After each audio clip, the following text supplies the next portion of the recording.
Max न्यूजमध्ये सर्वांचे स्वागत.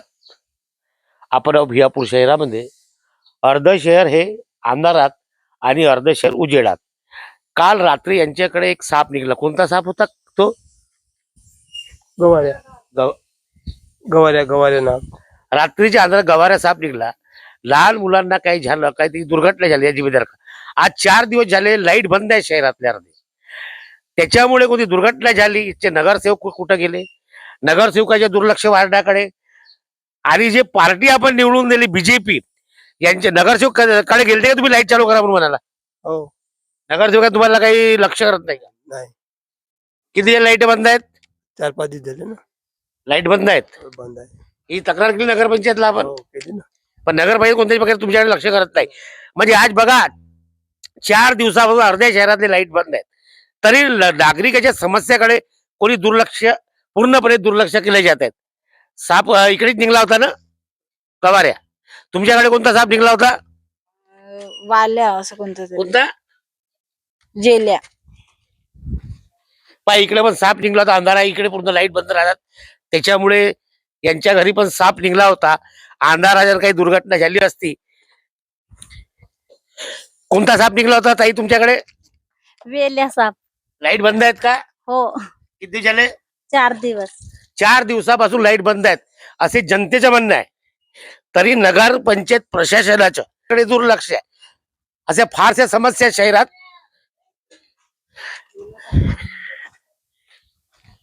किती झाले लाईट बंद आहे? 5-6 दिवस झाले. किती झाले? 2-4 दिवस झाले बंद आहे. लाईट किती दिवस झाले बंद आहेत? 4 दिवस. 2-4 दिवस 4 दिन हो गए. तक्रार केली नगरपंचायत कडे? तकरार क्या करनी है, दिखती नहीं क्या? किती दिवस लाईट बंद आहेत? नगर से कोई आया तुमच्या वार्डातले? 4-5 दिवस झाले. तुमच्या वार्ड मेंबर कडे तक्रार नाही केली. वार्ड मेंबर लक्ष देत नाही वार्डाकडे? वार्ड मेंबर फिरतच राहते ना रोज. फिरत राहायचं रोज. त्याला दिसत नाही का? पण दिसत नाही का त्याला? म्हणजे लोकांचं म्हणणं आहे का बा वार्ड मेंबर घुमतो पण त्याला दिसत नाही का? फक्त मतदाराच्या त्यांना दिसतो का? आम्ही आज 4 दिवस तिकडे साप निघला. रात्री काही एका कुत्र्याने चावा घेतला एका व्यक्तीच्या रामधन चौकात आधार असल्यामुळे. पण नगरपंचायत याच्याकडे पूर्णपणे दुर्लक्ष करते. नगरपंचायत कचरा पूर्णपणे दुर्लक्ष नगरपंचायतची. आणि ज्यांना निवडून दिले वार्डांना हे बा नाली लाईट सर्वपणे दुर्लक्ष. भियापूर नगरपंचायतचं पूर्णपणे शहराकडे दुर्लक्ष. नगरसेवकांचे दुर्लक्ष. ज्यांना तुम्ही निवडून दिले ते फक्त मतापुरते तुमच्यापर्यंत आलते. मत देऊन दिलं, निवडून दिले. आता त्यांच्याकडे पूर्णपणे शहर आहे. पावसाळा येत आहे पण नाल्या अजूनपर्यंत साफ झाल्या नाही. वार्ड मेंबर कुठे गेले? नागरिकाचा असा प्रश्न आहे का आम्ही सर्वात मोठी चूक केली वार्ड नंबर बीजेपीच्या उमेदवाराला निवडून देऊन. The max news Sunil Maidil. कुत्रा कुणाला नसला काल? काल बंडू पारवे, सुधीर पारवे यांच्या भाऊला आणि आचार्य येंडेगुरुजीला पूर पडला. तुम्ही नगर परिषदेला तक्रार केली होती? कोणती तक्रार केली? आपल्याकडे नगरसेवक होते, त्यांना सांगितलं आपण, पण त्याच्या दुसऱ्या गोष्टीकडे दुर्लक्ष करतायत. नगर पंचायतला वेळोवेळी तक्रार विभाग इथं कावरला कुत्रा आहे तो लोकांना चावा घेतो, तरी नगर पंचायत पूर्णपणे दुर्लक्ष करते असं यांचं म्हणणं आहे. आणि लाईट किती झाले बंद आहेत? 2-3 दिवसापासून. आपण नगरसेवक जे निवडून दिले सर्वात मोठी गलती केली का? हो, गलतीच केली. नगरसेवक पूर्णपणे दुर्लक्ष करतायत शहराकडे. अजून आपण पहा का कुत्र्याची तक्रार करून पण कुत्र्याचा बंदोबस्त नगरपंचायत करत नाही. नगरसेवक कोणत्याच प्रकारे दुर्लक्ष, कोणत्याच गोष्टीकडे लक्ष देत नाही. फक्त 5 वर्षापर्यंत त्यांना मलाही खायची आहे. मतं मागायला येतात फक्त बस. आणि त्याच्या बाद नगरसेवक लोकांना दिसून नाही राहिले, लोकांचे प्रश्न सोडून नाही राहिले. शहरात गंदगी, नाल्या साफसफाई नाही, लाईट 4-4 दिवस बंद राहतो, अर्धा शहर अंधारात राहतो, अर्धा उजेडात राहतो. हे नगरपंचायतच्या प्रशासन आणि आलेली पार्टी बीजेपी यांच्या पूर्णपणे शहराकडे दुर्लक्ष. द मॅक्स न्यूज सुनील माहिती दिले. नगर परिषद तक्रार केली का?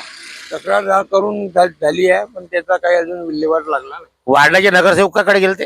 नगरसेवकाला माहिती दिली आहे, पण त्यांनाही काही ते पण दुर्लक्ष करतात वार्डाकडे. दुर्लक्ष करत म्हणजे आपण गलती केली आहे का वार्ड मेंबरला निवडून देऊ? असंच वाटते. सर्वात मोठी चूक केली आपण. चूक केली आहे. आता याच्यावर डबल मतदान करणार नाही आपण. करणारच नाही. अजिबात. नाही नाही. सर आपलं नाव काय? विवेक हेडव. प्रभाग क्रमांक 13 राहता तुम्ही? हो. आपल्याकडे 4 दिवस झाले स्ट्रीट लाईट बंद आहे, तरी लाईट पण बंद आहे. याच्यावर काय बोलाल तुम्ही? काय कोणाचं लक्ष नाही, लाईट सुरू आहे की बंद आहे याच्याकडे कोणी बघायला तयार नाहीये.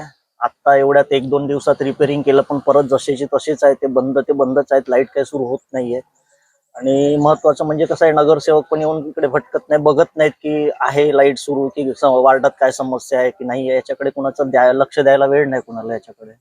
प्रभाग क्रमांक 13चे नगरसेवक म्हणतात तर कर्मचारी माझे ऐकत नाही, पण असं होत नाही ना. तुम्ही नगरसेवक आहे, तुमचं ऐकायला पाहिजे, तुमचा वचक कसं यायला पाहिजे कर्मचाऱ्यांवरती ना. नाही ऐकत हे म्हणणं काही योग्य नाही ना. त्यांनी निवडणुकीमध्ये म्हटलं होतं का मी जनतेचे वेळोवेळी बा कामी पडेल आणि कामं करणार वार्डाचे. पण वार्डात नाल्याच्या समस्या, लाईटच्या समस्या आणि पूर्ण शहरातच समस्या आहेत लाईटाच्या. जवळपास गावात जिकडे तिकडे तीच अवस्था आहे. लाईट भरपूर बंद आहेत गावात. आणि आवर्जून सगळ्या नगरसेवकांनी आणि नगराध्यक्षांनी लक्ष घालायला पाहिजे ह्या गोष्टींमध्ये. आपण सर्वात मोठी चूक केली का बीजेपीला निवडून देऊ? काय आता कोणाचा पायपोस कोणाच्या पायात अशासारखी अवस्था सध्या नगरपंचायतमध्ये आहे. त्याच्यामुळं आता काय म्हणावं काय नाही ते न बोललेलंच बरं अशासारखी अवस्था आहे समजा. शहराच्या जो एजंट आहे घेऊन आले होते, असं वाटते काही विकास करतील 5 वर्षात? नाही, अजेंडा कुठं राहिला आहे आणि आता काय सुरू आहे आणि काय नाही याच्यातच सगळ्यात मोठा प्रश्नचिन्ह आहे आता. नगरपंचायत प्रशासनावर यांचा वचक नाही पडत. नाही, असायला पाहिजे ना. प्रशासन शेवटी कसं आहे, तुम्हाला यांना चालवून घ्यायचं आहे. 5 वर्ष यांना विकास काम आहे, पण विकास काम लांबच राहिलीत. यांचं काय सुरू आहे, नगरपंचायतच्या वेगवेगळ्या बातम्या कानावर ऐकायला येतात, तर नेमकं काय सुरू आहे आणि कसं सुरू आहे हेच म्हणजे विचित्र प्रकार आहे आज सध्या. 2-4 वेळा इथं या चौकात कुत्र्यांनी 4-5 लोकांचा चावा घेतला. अजूनपर्यंत नगरपंचायत त्या कुत्र्यांचा बंदोबस्त केला नाही. आता काय करणार, मागं नेले कुत्रे पकडून पण परत आलेत आणि आता ते आहेत गावात चाललंय. असं वाटते का आपण 13 मध्ये गलत नगरसेवकाला निवडून पूर्ण शहरातच आपण जे नगरसेवक जे निवडून दिले ते काही कामाचे नाही असं तुम्हाला वाटते का? हे कसं आहे, सगळ्यांनी आपापला विचार करून काम करायला पाहिजे. आता नुसत्याच निवडणुका लढवायच्या आणि नगरपंचायतमध्ये जाऊन बसण्यापेक्षा कामं कसे होतील, काय करता येईल याच्यावर जास्त फोकस असायला पाहिजे सगळ्यांचा. पण तसं काही होताना दिसत नाहीये. 4 दिवस झाले लाईट बंद आहे, पण अजूनपर्यंत कोणत्याच एकही नगरसेवकाने, सत्ताधारी आणि विरोधी पक्षाने याच्यावर कोणीच आवाज उचलला नाही. आता कोणी आवाज उचलण्यापेक्षा आता नागरिकांना रस्त्यावर उतरायची वेळ येईल. शेवटी कसं आहे, जर नगरपंचायतच्या नगरसेवकांचं जर प्रशासनातले माणसं जर आहे, जे कर्मचारी आहेत, जे ऐकणार नसतील, तर शेवटी लोकांना रस्त्यावर उतरून आपले कामं करून घ्यावं लागतील. अशा पद्धतीनं काम करावं लागेल. आक्रोश होणार, जनाक्रोश होईल ना, साहजिकच आहे. कामं होणार नाही तर लोक रस्त्यावर उतरतील. पाण्याच्या समस्या आहेत, पाणी कुठं मिळतंय नाही मिळतंय, अशा बऱ्याच बाबी आहेत की ज्याच्यावर कोणाचं वचक नाही आहे किंवा कोणाचं लक्ष नाही. अशासारखी अवस्था आहे नगरपंचायतमध्ये सध्या. धन्यवाद तुम्ही आम्हाला चॅनलला माहिती दिल्याबद्दल.